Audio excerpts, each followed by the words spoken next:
the countdown, press the start button, and then it's over to you. Cool. 3, 2, 1. Hello, everybody. Whether you're listening right now or whether you're listening right now later, or maybe you're watching right now or right now later. Okay, I'm going to shut up. Well, I'm not actually going to shut up. Tonight, drumroll please. And I can't remember how this came up. It was some point this week, and we were talking about something. There's a dragon cloud out there right now going past my window. That's interesting. Something came up, and I said, yeah, but what is beyond magic? And I'm like, I know what I'm going to talk about this week. What is beyond magic? So what do I mean? Okay, so the word magic, not as in the sleight of hand illusionary stuff that goes on a stage. I mean the everything is magic type magic. Yeah. So what is beyond that? Yeah, because obviously my thing is everything is magic. But then when you actually sit down and ponder that, there has to be something else, doesn't there? Has to be. And magic is also a concept. Yeah, it's not just a word; it's a concept. So what is beyond this concept of magic? Yeah, and if everything's magic, then what is beyond everything? I don't shy away from those big questions now, do I? I'm going to give it a stab anyway. I'm going to give it a stab tonight and see what happens. So, how many days ago was that? That was 3 days ago. I decided to pull some cards and see what came out. So, in the Rana George Lenormand deck, there is what's called a spirit card. It's an extra card to the bog standard Lenormand, yeah. Because Rana George, I think she is from Turkey, I think. Middle East, I can't remember exactly where. I might remember later on. And she felt that when she was using her old deck, there was nothing there that really represented the things that were important to her. And one of those was spirit, yeah, because she works as a, diviner, yeah. So the first card that flew out on its own, can you guess what it was? Spirit card. I'm like, okay, this is going to be good. And the other cards that came out, so they came out in a cross shape. Yeah, so 3 down and 3 across. A card in the middle of all of those was the man, the male card. Yeah. So you could say that is, man as a collective. Yeah. Or, as I took it to mean, because I also had a garden card in the line down, so Spirit Man Garden, and then across Owls Man Time. So the time card is one from another Lenormand deck with lots and lots of extra cards, which I really like. So my interpretation of this very simple card spread about what is beyond the word and the concept of magic. The first kind of layer, beautiful projections of spirit. I like that. Very interesting, yeah. And then going across, which I thought was very interesting, immortality in action using wisdom. So what do these things even mean? What do they mean? Yeah. Val, you put your hand up.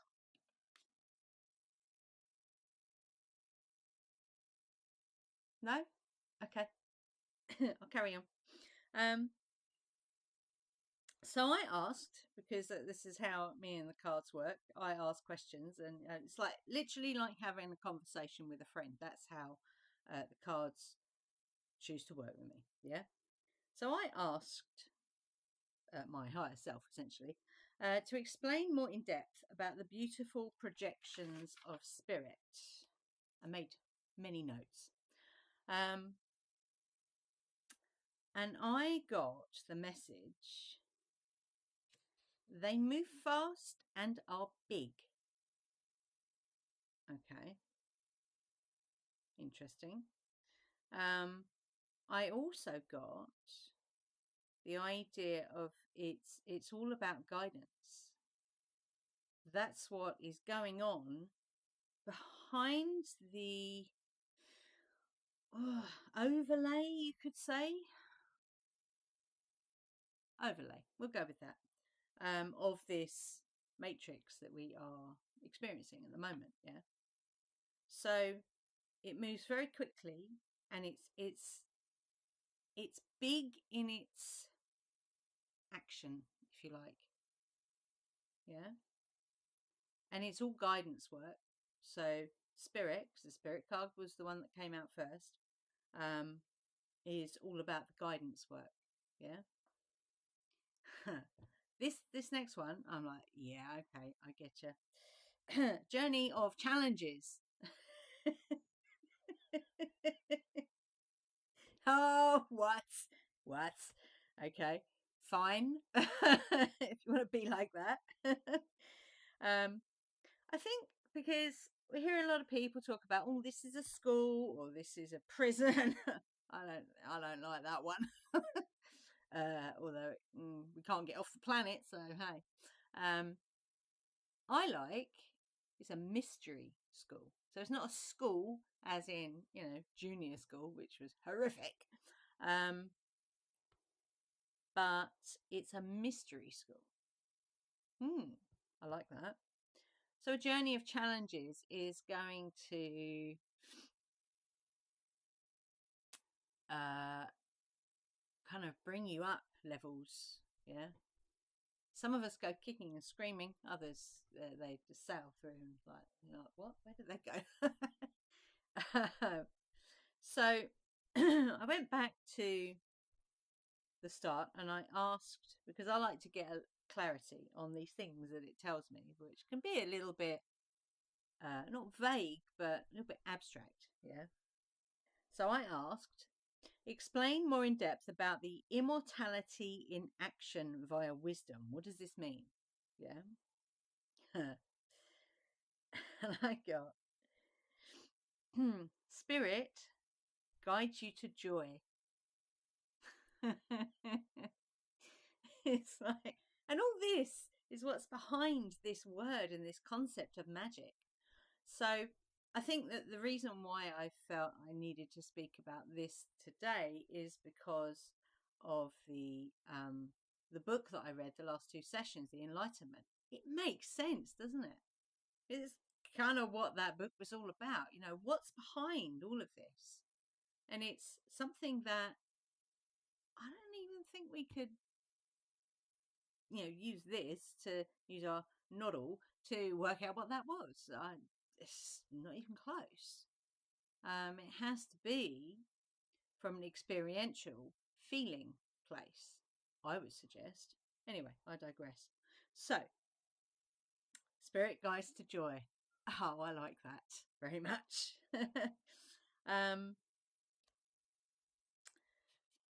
And then there was a so again, the cards that I'm pulling. I'm not going to go through all the cards that I pulled, but the next message was, and I found this quite interesting. Letters, writings. I think it was more writings than letters. So I don't even know if it's necessarily things that are written down. I think this is more a knowing. Yeah. So writings about immortality being a never-ending cycle of endings and beginnings. Ending, beginning, ending, beginning, ending, beginning, which is the karmic cycle. Yeah. So as you're working through that negative karmic slop, yeah, what does it do? It guides you, and this I thought was beautiful, to your illuminated song. That's frequency. Right there. Frequency. All right. It's like, and I couldn't have sat there and figured that out myself. Yeah, this was higher self giving me the answers, or giving me clues, I would say, more than answers. And so then, okay, so I asked, so I thought that was really cool. Writings about immortality being a never-ending cycle of ending beginning, which then guides you as you work through that karmic stuff to your illuminated song, your frequency. Oh, I love it. So I asked, is there anything else I can know? Because sometimes you ask and you're not allowed to know it yet. Yeah. So that's a really good tip, actually. If you are getting muddy answers with your cards, I mean, it could be multiple things, but it could be that you are not allowed to know it yet. You're not ready for the download, if you like. Yeah. That's like trying to put Adobe Photoshop 7 on a ZX Spectrum 16K. It's not going to work. So, that's why I thought, okay, so, they've given me quite a lot of information here. They've given me quite a lot of good stuff. But I just needed to check in and see if there was anything else that I was, ready to know. Yeah. So I asked, is there anything else I can know on this subject of what's beyond magic? So I had a different deck of cards. I can't remember what they were. I think it was the Metatron deck, actually. So I got, and these cards, I love these cards because it says the message on the card. You can go to the book if you want more in depth, but it just says it on the card, yeah? No messing about. Signs from spirit with love.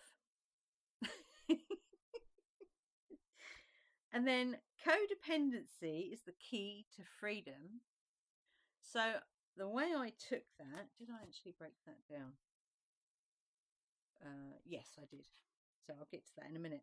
Akashic Records evaluation and review. Interesting. That's where all that negative karmic stuff is stored. Love, relationships, and harmony. And then to finish off, Metatron's Rainbow Bridge is always open.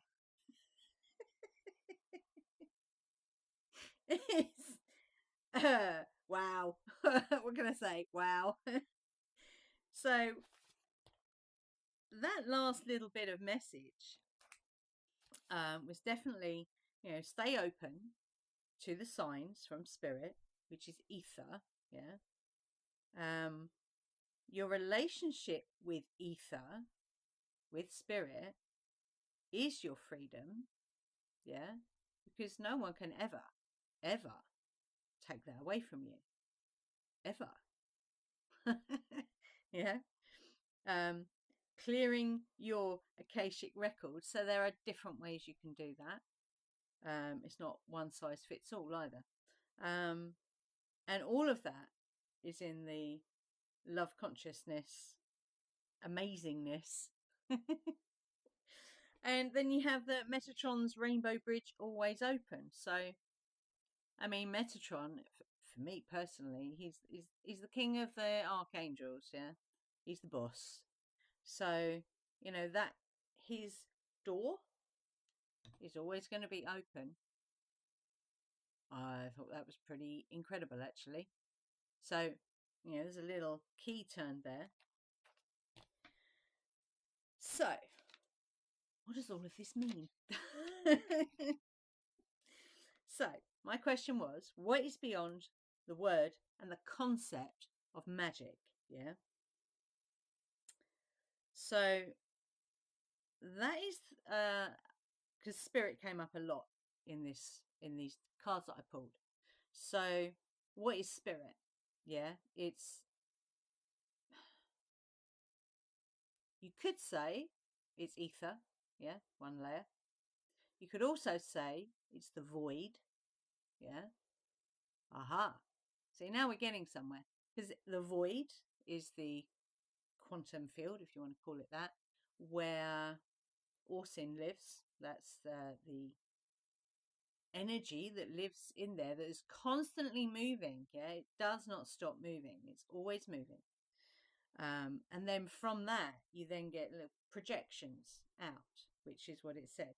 Beautiful projections from or of spirit. Yeah. So we are spirit. We're in a body. Yeah. We're in a dense thing. Yeah. What is it? Doll from the Enlightenment. Yeah. We're inside a toy and we're playing. It's kind of mystery school, isn't it? So if it's the void, yeah, beyond this idea of everything being magic, if you take that as your frame, kind of makes sense, doesn't it? So in the void, when it wants to create something, out it goes, and woo, there we go, yeah. Boo, there's a pen. Boo, there's a crystal bracelet, Boo, there's I don't know, a piece of paper, all comes from that one place. It also explains the immortality in action via wisdom. So if something is as powerful and vast as the void, I'd say it's going to be pretty wise. I'd say so. Yeah, I don't know if anyone's going to argue that with me. I don't know. And obviously, it's immortal, obviously. So, and that again, it describes the void, yeah, in my humble opinion. So, the beautiful projections of spirit. Again, I think this describes the void. They move fast and are big. So even if the void is projecting, pushing out something small like this little crystal here, it's still big because it doesn't really matter the size of the thing that is being projected out. It's all a projection. It all takes not necessarily the same amount of energy, but it's the same process. That's the word I'm looking for. Same process. Yeah. Guidance work makes sense.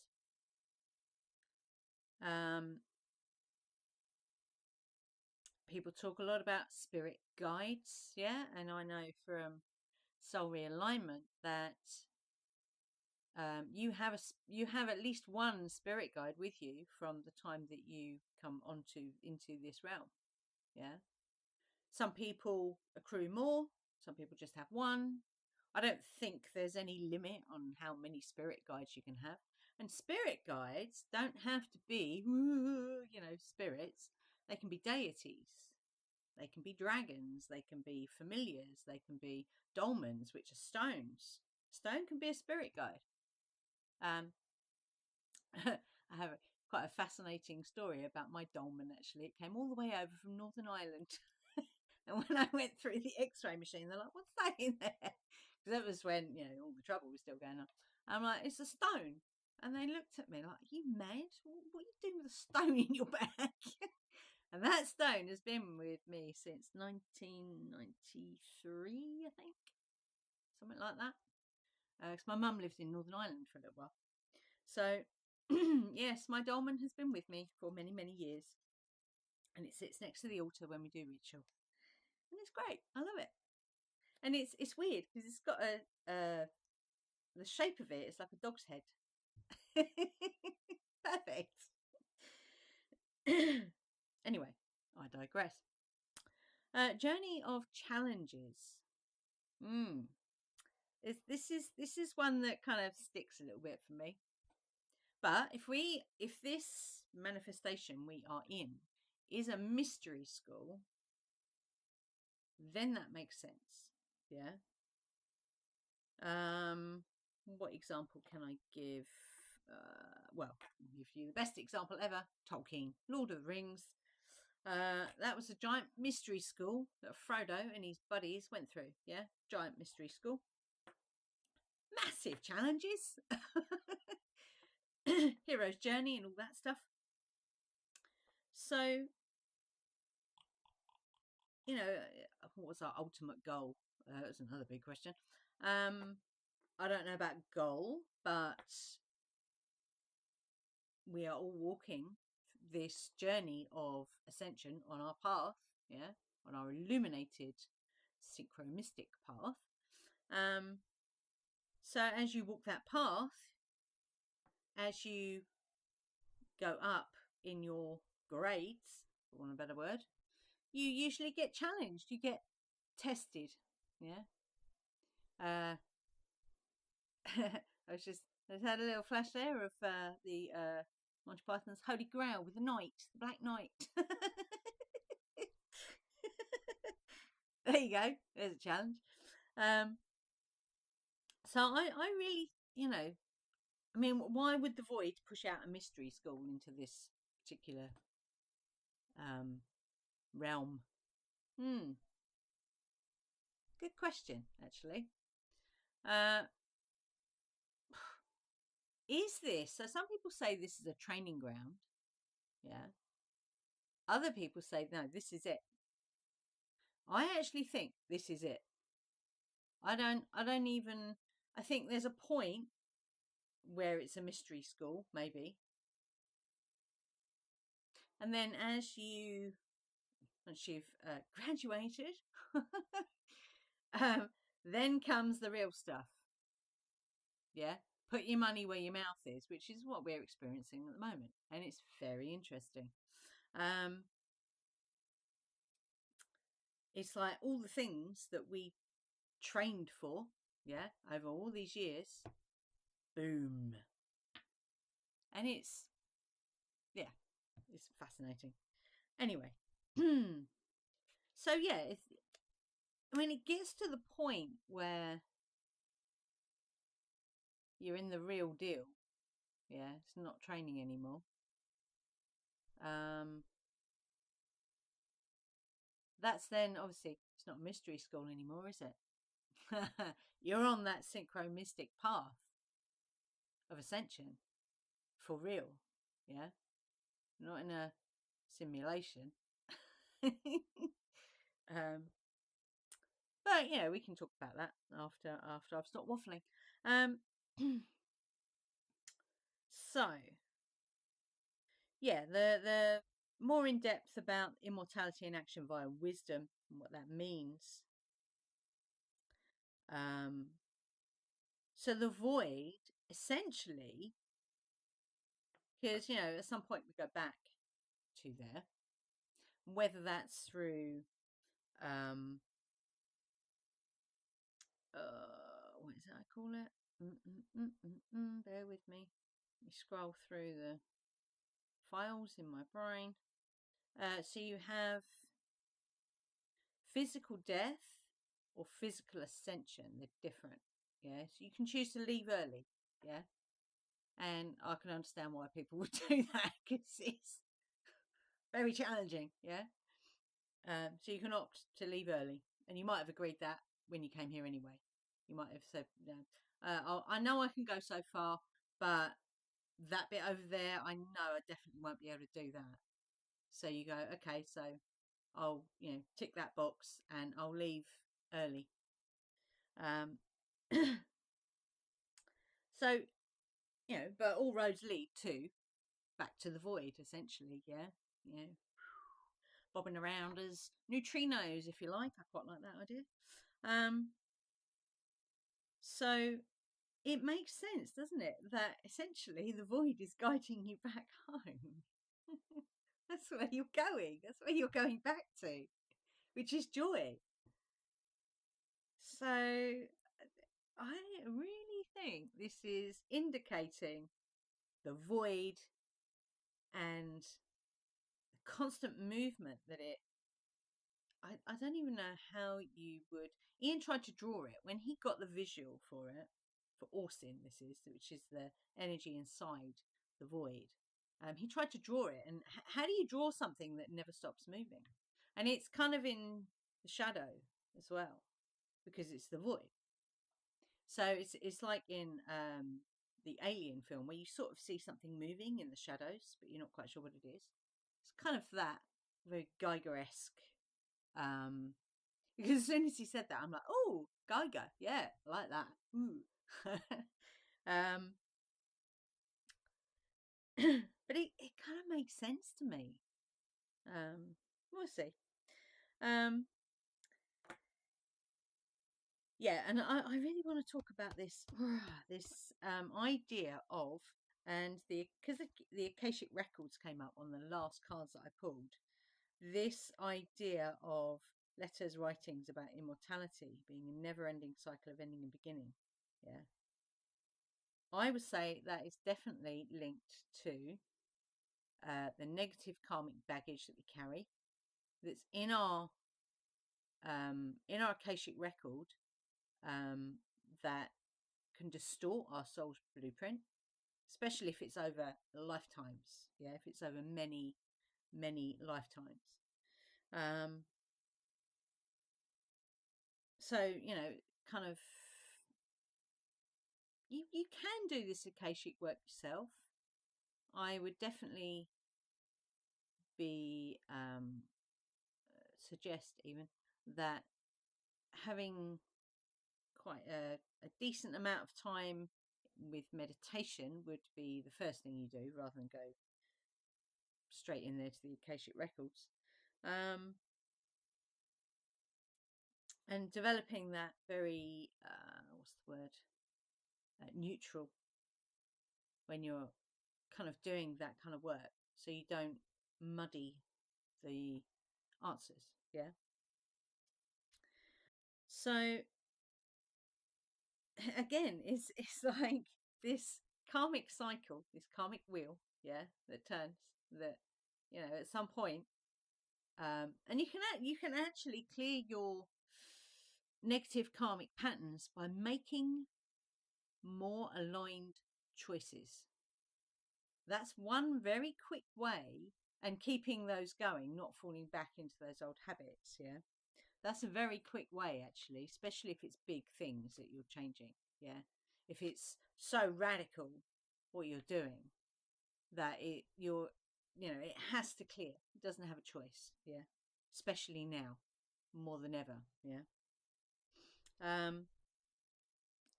So that is, and I would even say the letters, writings are probably talking about the soul blueprint. Yeah. Which tells us, and your Akashic record tells us all about the cycles that you've been moving in. Yeah. And how, because your soul blueprint will tell you how you can break those cycles. It will tell you how you can break those cycles by telling you who you are. Yeah. As an energetic being. Yeah. Who has preferences. Your soul has preferences, depending on where it went to first, when it first became. Yeah. Yeah, and this guides you to your illuminated song. I can't stop saying that. I think it's beautiful, to guide you to your illuminated song. So that, to me, definitely indicates a frequency which is light. It's just amazing.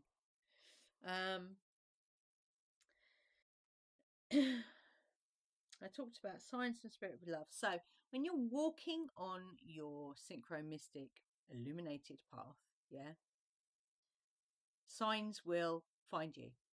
Today, for example, we went, we had a bit of a stressful morning, so we decided to go to have lunch at Wagamama's, which is always amazing food.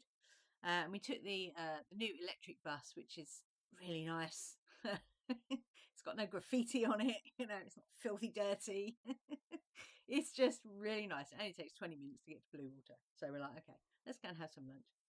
On the way,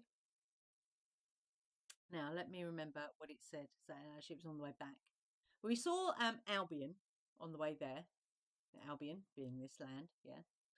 So that was a nice little message. On the way back, so they changed drivers on the way there. So who's driving the bus? The driver changed, yeah. Didn't think anything of that until on the way back they did the same. That's quite unusual to do that there and back again, yeah. So I said to Ian, oh wow, they changed drivers again, so who's driving the bus?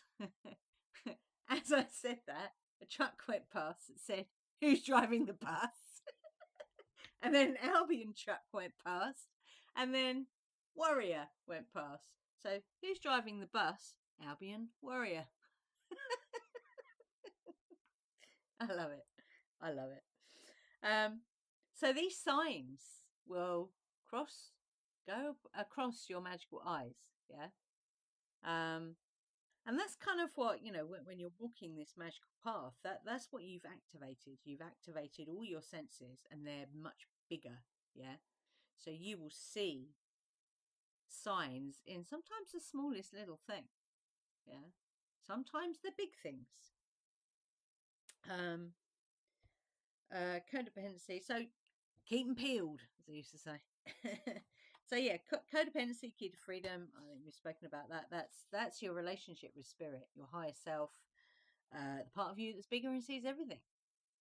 And the more you can develop that and trust it and have those very direct conversations, just have those direct conversations. You know, I think it's amazing.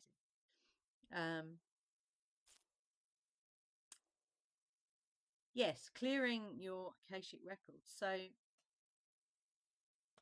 you could even, if you wanted to, once you've established that connection with your higher self, just give it over to your higher self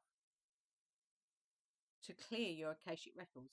You know, once you start taking those, you know, different actions, that making those different choices are superpower, don't forget, that begin to clear away the old negative karmic patterns, yeah. But you can hand that over to your higher self. That's kind of what they're there for.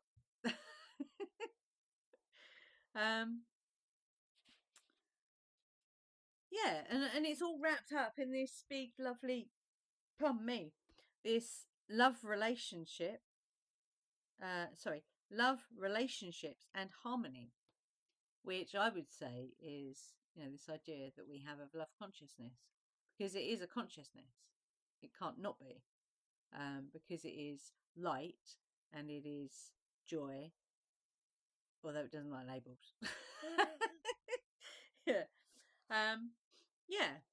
So I've waffled. So I want to open it up for people to kind of, let's have a discussion about, you know, do we think that what is behind the word and concept of magic, from that little card pull that I did, I think it's indicating the void. But let's see what people think.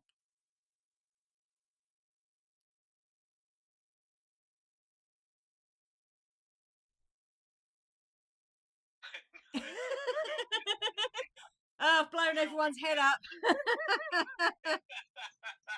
Uh-oh. Either everyone busy doing something.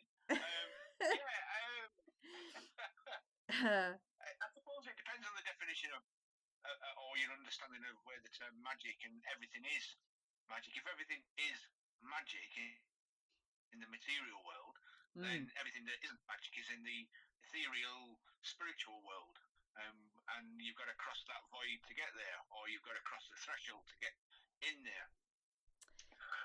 Yeah, which would be the veil, essentially. Yes, exactly. So that crossing over point from the physical to the spiritual is, the veil. And there's different ways to describe it in different ways, depending on where you're coming from.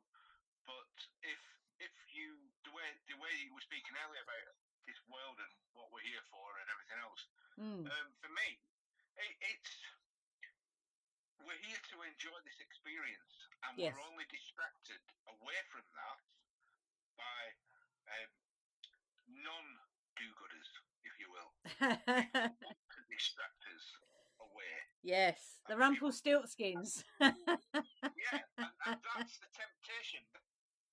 That's where you've got to realise that we're here to enjoy this, right? Yeah. We're here to enjoy this experience. We're here to experience this experience. Because don't forget, we only look from inside us outward at this point in time. Yes. Or this point in realisation or observation. Trillions of people have come before us, and trillions of people will come after us. So we are here to experience it the best way that we can, and choose the best things that we can to make this a pleasurable experience. And if your pleasure is walking through trees, great. If your pleasure is climbing mountains, not mine. No, me neither. Mine either. Happy days. You know what I mean? So yeah, do it. This is what we're here for. We're not here to torture, maim, terrorise, annihilate each other, because that's not what we're here for. We're here to make sure that doesn't happen. Yeah, I agree. And that's the balance between doing good and not doing good. And if we were talking about this the other day, or I was talking to somebody about it the other day, and it's like, and I've said it before on Holistic Radio on different shows, if everybody of the 6, 7, 8 billion people that's supposed to exist currently, if every single one of those human beings did one good deed for another human being, then we would be in an abundance of good deeds. There'd be so many good deeds going round that we'd be just awash with them. You'd be up to your neck in them, wouldn't you? You would. So, and that's only just doing one good thing for a fellow human being a day. And you think it just exponentially will explode. And there would be no time for war. There would be no time for terrorisation. There would be no time for negativity, because we'd all be happy, because we'd all be doing things for each other. And we would be in abundance of all the good things that other folk are doing for us as well. And I like that. So that materialistic aspect of what we're experiencing, that's that aspect. But then we've got the spiritual aspects, or the ethereal, or the inner connection. And I came across something the other day that that was one of them penny drop moments for me anyway. Because I've been trying to articulate what I see as each individual human being, trying to articulate what it is that I see. And the thing that penny dropped moment was,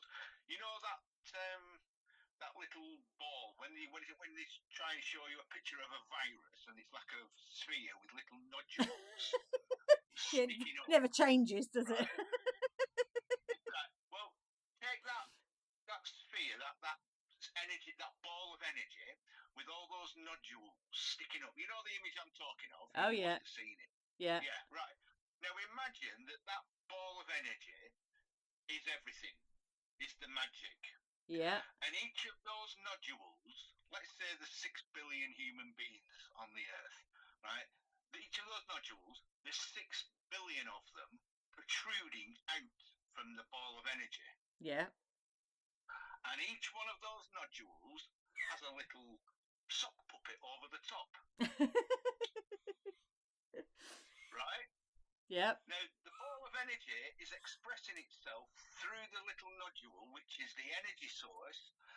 The little sock puppet that goes over the top is your physical carbon, blood, flesh body, and you have the glove puppet that knows nothing and has to experience things in the interaction with all the other glove puppets, but the energy source is the same. We're all coming from the same energy source, the same ball of magic. Yeah, absolutely. And then when the glove puppet wears out, breaks down, has had enough, it dissolves, it goes away, and that little nodule then comes back, goes back into the ball of energy, and then gets reborn with another glove puppet on it, and it all starts again. And you've got this fluidic starting and stopping, and which is birth and death. Yeah. And all the time, but the ball of energy remains the same. It never changes. It's always there. Yeah. And that's the void with the projections coming, like, it's not like they all come out at once. Otherwise, that'd be blimey. Yeah, no. That's why you have a death and a birth, and over time there's death, and then over time there's birth. So it's a fluidic process of things becoming into or being born into the physical realm from the same source. So it's a very crude way of explaining it, using it like a glove puppet on top of the little nodule. I think these things are always overcomplicated, Andy. People make them really complicated so they can charge a fortune to tell you,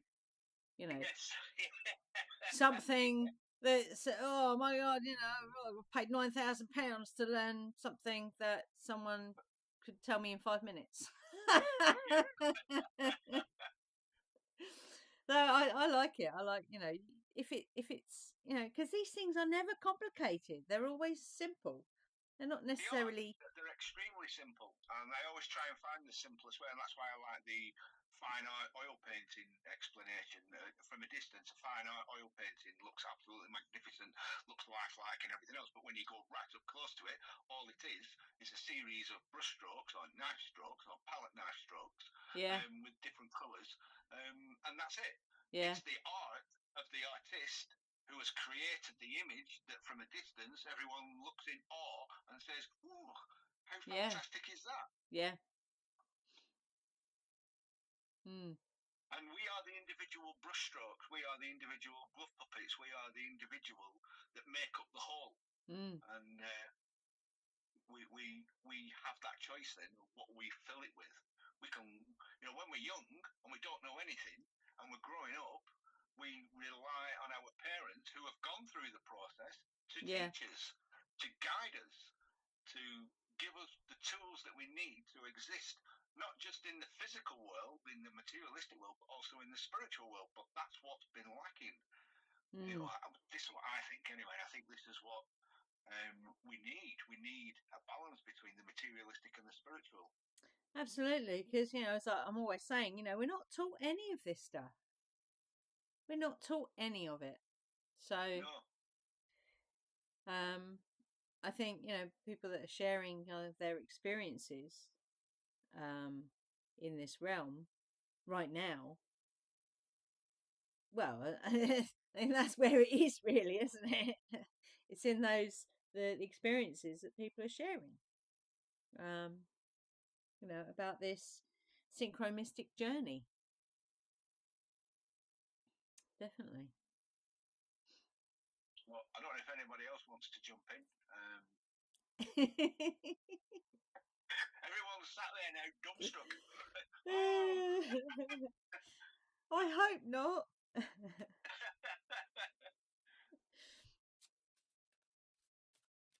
I'll jump in quickly just to say hi, Angie. Hi, Jackie. Hi, everyone. Hi, Jackie. How you doing? I'm really enjoying the show, Angie. I really don't have much to say. I am going up.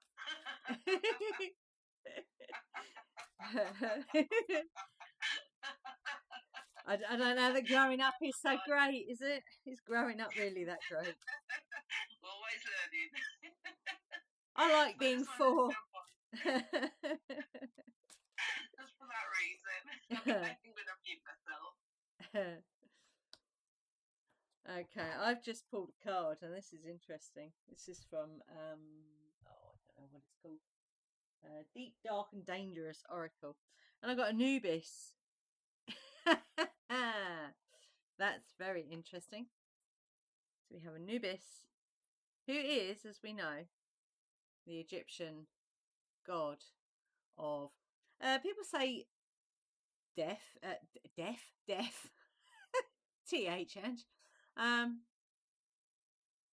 but he's a lot more than that. Let me just take a picture. Quite an amazing card, actually. Let me just read the book. Where is it? Where's the book? Oh my goodness. I don't know where the book's gone. Where's it gone? Let's have a look.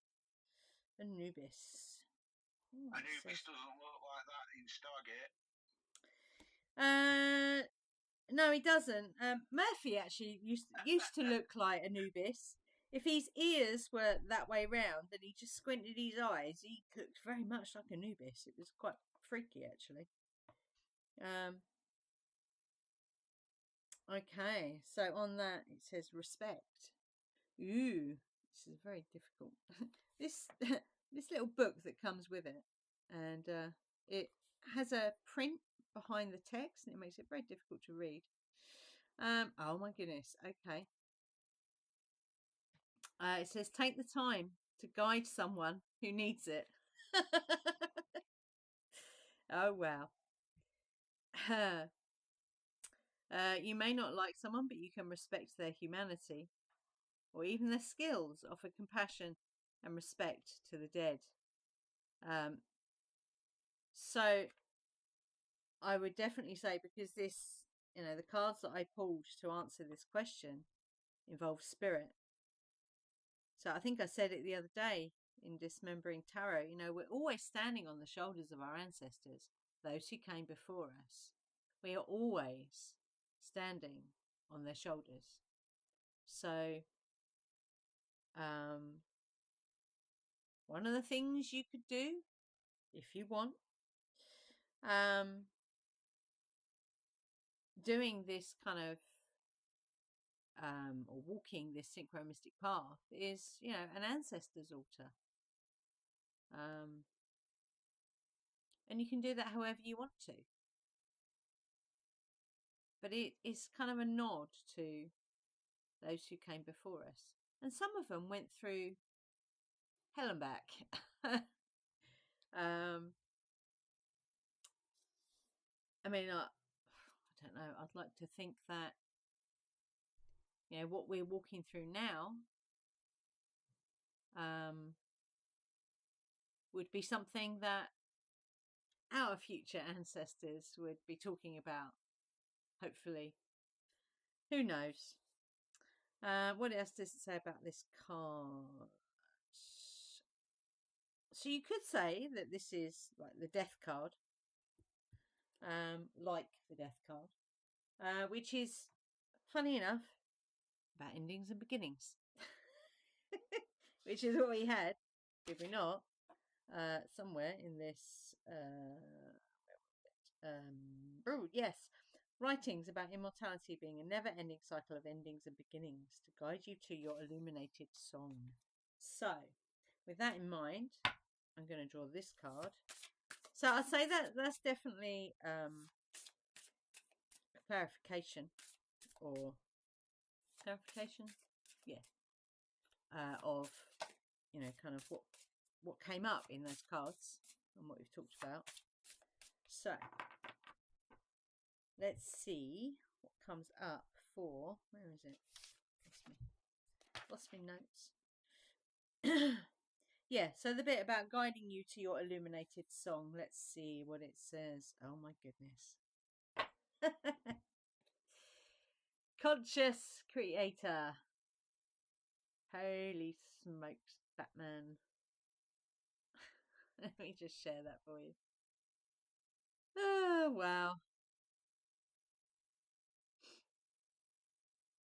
Oh. There we go. So that is basically, I mean, you could say we're relearning that. We're remembering or relearning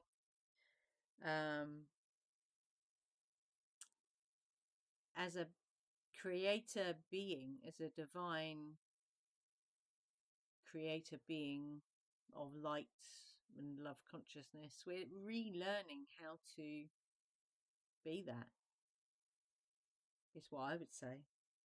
And this is where your illuminated song comes in, because that definitely says to me that's frequency.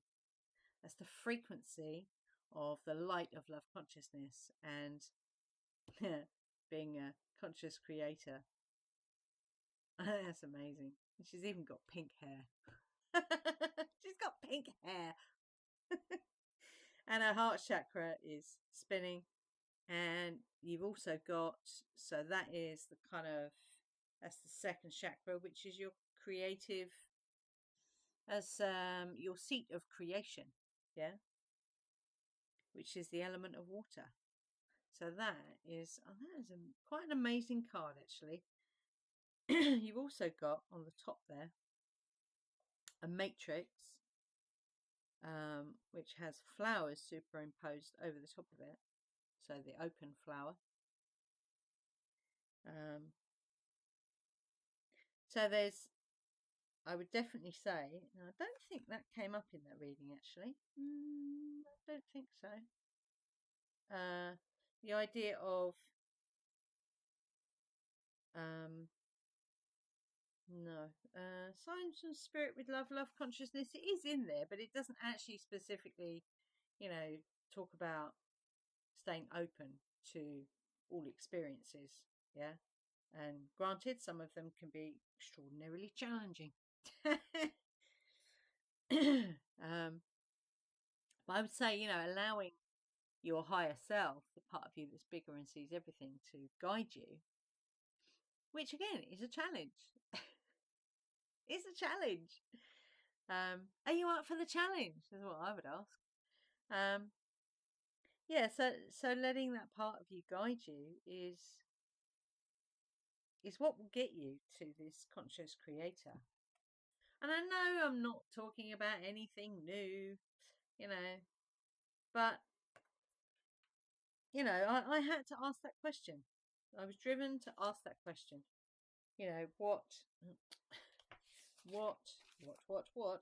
What is beyond the word and the concept of magic? So yeah. Any last words, anybody?